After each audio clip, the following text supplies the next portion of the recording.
Cops kind of saved my career, to be honest with you.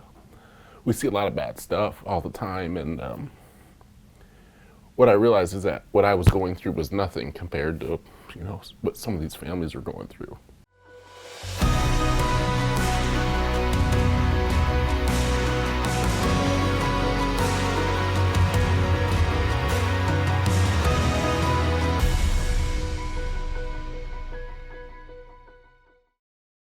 Mo, man, it is a pleasure to connect with you. We were sitting downstairs last night catching up, and I'm super excited for the opportunity to chat. So why don't we just dive right in, man? Okay. Cops. It's what brings us out here this weekend.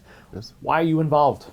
Well, I got involved because I like to ride a bike. That's how my story starts. I worked for an agency and kind of took a class on how you start to burn out, how you can overwork yourself, or just what you're seeing and what you're dealing with every day, and how you start to brown out. And you're a cop? Yes, I am. And as I started to listen to this class, I started checking off a bunch of boxes as why I was going into a dark place, basically. So I left one agency, decided before I couldn't or can't do this job anymore, I wanted to step back and say, hey, I want to get my mind together. Joined a different agency, and I like to ride a bike, like I said. So the president of our organization, good friends with the guy that knows the guy, and said, hey, I heard you're a bike cop, I like to ride a bike, and so I did. In Illinois, we do a cycle across Illinois where we remember all the cops or the officers that died the year before, and quickly realized that it wasn't about a bike ride, it's about a journey, right? Cool. So I started making friends and relationships with families who have lost officers, departments, co-workers, and just kind of got more involved with the cops organization in that aspect of just seeing them every year. Became like this family reunion. I didn't know them, they didn't know me, but now we're as close as we could be. Quickly realized that this was my purpose. And cops kind of saved my career, to be honest with you. We see a lot of bad stuff all the time, and what I realized is that what I was going through was nothing compared to, what some of these families are going through. But them seeing me kind of persevere and be resilient and was helping them heal.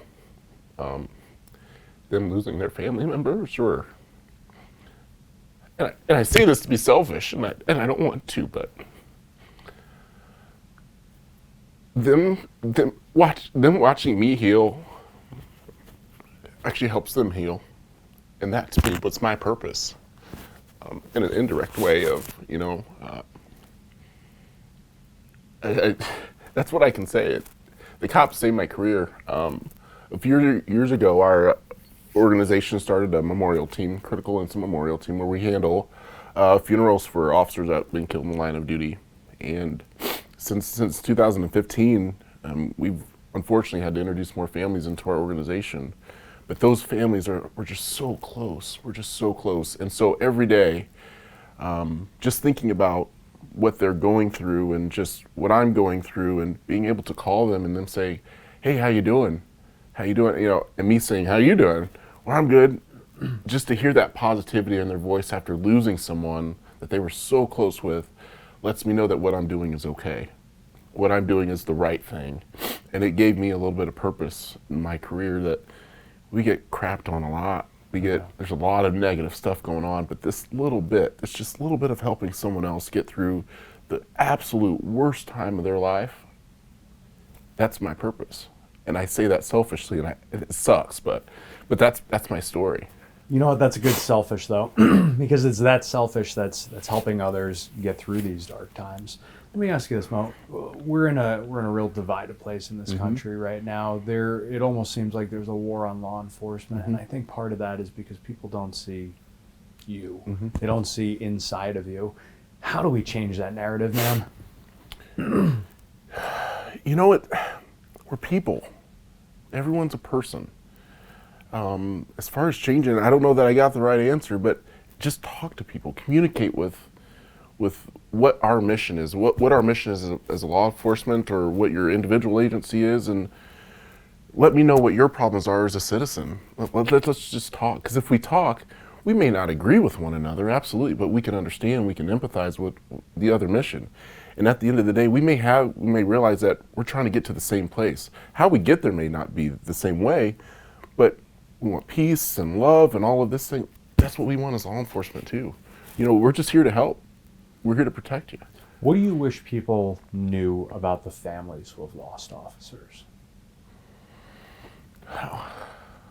Because you've been with them in their darkest time, man. You've seen the pain, you've seen the grief, you've seen the anger and the anguish.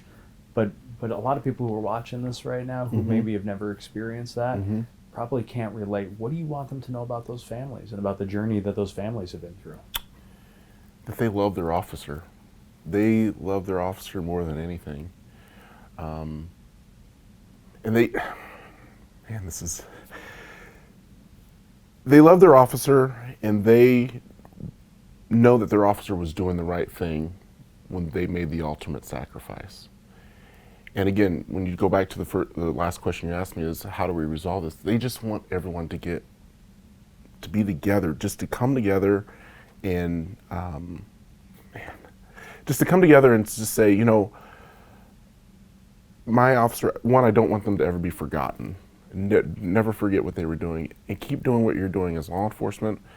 And to the public, just to say, these guys we're on the same team. We're all on the same team. Okay. And I guess that's if that answers your question. It does, man. Okay. Brother, I appreciate you being willing to come Thank share you. your story. Absolutely. Guys, I hope you take the opportunity to watch all these videos, to share them, because these are the stories that change lives every single day. So, brother, God bless you for sharing your story. Thank you very much. Guys, Thank you. thank you. God bless America.